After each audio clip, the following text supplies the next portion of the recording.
The Crusades are an extremely important element of the history of the Middle Ages, which in the following centuries was usually presented in European culture in an unambiguously positive manner, as a symbolic act of uniting for a pious purpose. However, in contemporary culture, in films, books, and music, we can find many examples of a clearly negative attitude to these conflicts, calling them an unjust offensive war waged by the Christian world against the Arabs. Therefore, today we will look at the historical context of these expeditions and how the narrative about them changed.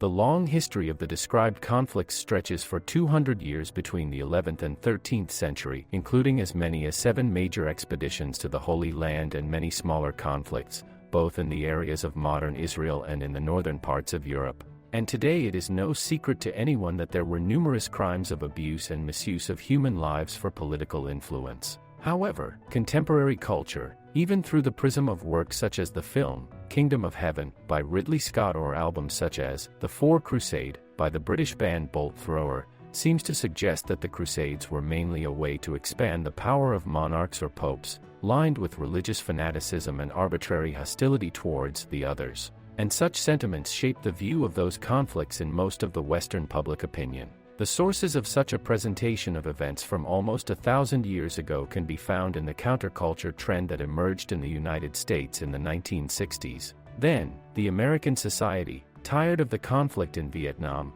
which did not bring any tangible benefits to the country and only led to the death of thousands of young people and numerous war crimes, began to massively question the authorities that had existed for decades. This, combined with postmodern trends in music, books, and films, gave us a flood of works that were intended to reverse the narratives existing in society in order to come to terms with the past of Western civilization, in which often morally questionable and even criminal actions were mythologized for political purposes. Unfortunately, in practice, this trend often meant a transition from one extreme to the other. The works of the Anglo-Saxon world focused only on the negative aspects of the great narratives of the West, often ignoring the context and historical realities of given events. The views about Crusades are no exception. However, to properly understand where it all started, we need to go back to the 7th century AD. Then, thanks to Muhammad, the peoples inhabiting the Arabian Peninsula unite and, in the name of the new religion, Islam, begin dynamic conquests in the areas of the modern Middle East and the coast of the Mediterranean Sea. Islam gave the Arabs, previously living in the shadow of great civilizations such as Persian or Byzantine, a sense of unity in common values and outlined their own grand narrative that could compete with external influences. And it's a narrative that actively encouraged its spread through conquest. Over the next 400 years of conquest, Muslims occupied much of the then Christian world. The areas of modern Syria, Israel, Egypt, Libya, Tunisia, Morocco, most of Spain, and even southern Italy, all of which were previously inhabited by Christians. And as was the case in those times, this conquest was extremely brutal. Muslims sometimes massacred the inhabitants of conquered European cities, e.g. Taormina and Rometta in Sicily in the 10th century. The new rulers also began the Islamization of the areas, which in the following centuries would only be reversed on the Iberian Peninsula and Italy. The durability of these changes in other lands was due to, among others, from the fact that infidels were obliged to pay jizya, that is a special tax for the opportunity to profess their faith, which, contrary to what we sometimes hear today, was not low at all and often led to such impoverishment of dissenters that they had no other option than abandoning their religion and converting to Islam. Additionally, in various places and times, Christians were forbidden to pray in public, build new temples, read the Bible or even ride horses. And in extreme cases, there were also persecutions and murders. An example of such events may be the rule of Caliph al-Hakim bi-Amr Allah, who in 1012 burned or looted thousands of Christian temples in North Africa, and also destroyed the Basilica of the Holy Sepulchre in Jerusalem.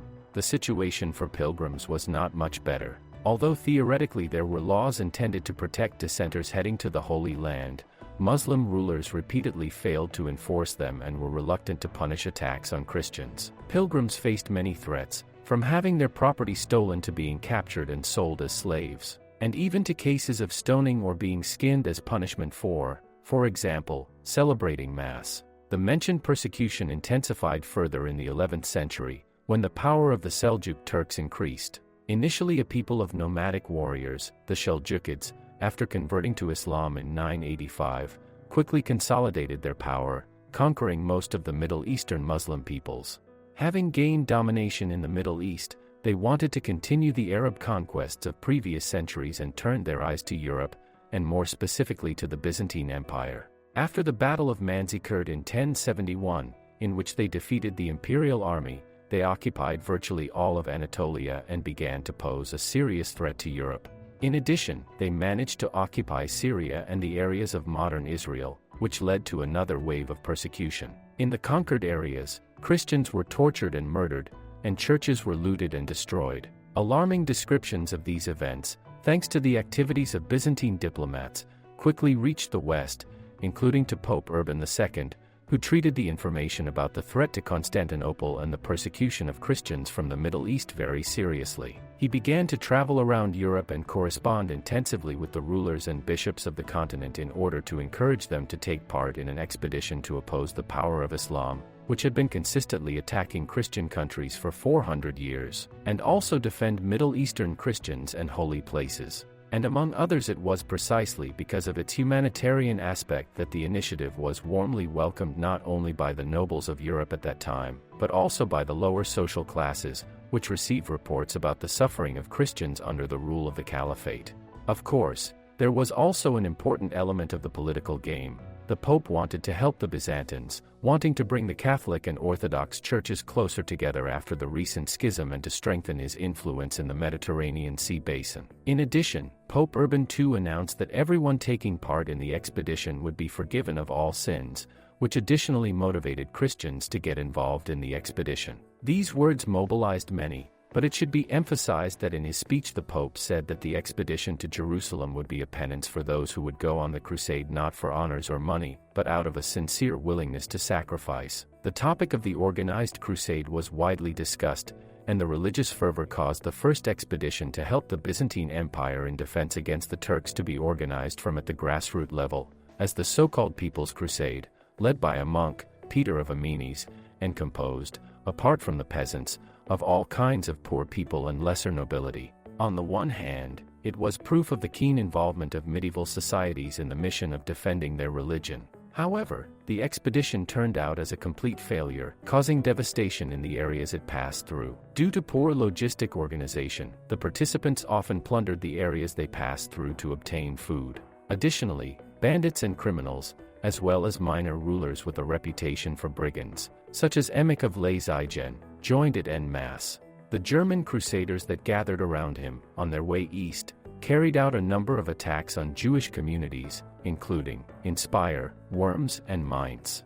And this despite the fact that local bishops defended the local Jews. When the peasant army finally reached the east and engaged the Muslim troops, it was massacred because its military value was virtually zero. However, most of Europe subsequently became involved in the preparations. Financing such an initiative was extremely difficult at that time, especially since our continent was relatively poor at that time. The chronicles contain records of local rulers who sold huge tracts of land, forests, mills, and even entire counties to finance their participation in the expedition. The mobilization of the Christian knights resulted in the gathering of 15,000 well-armed troops, which liberated Jerusalem in the years 1096 to 1099, and then they massacred the city's defenders.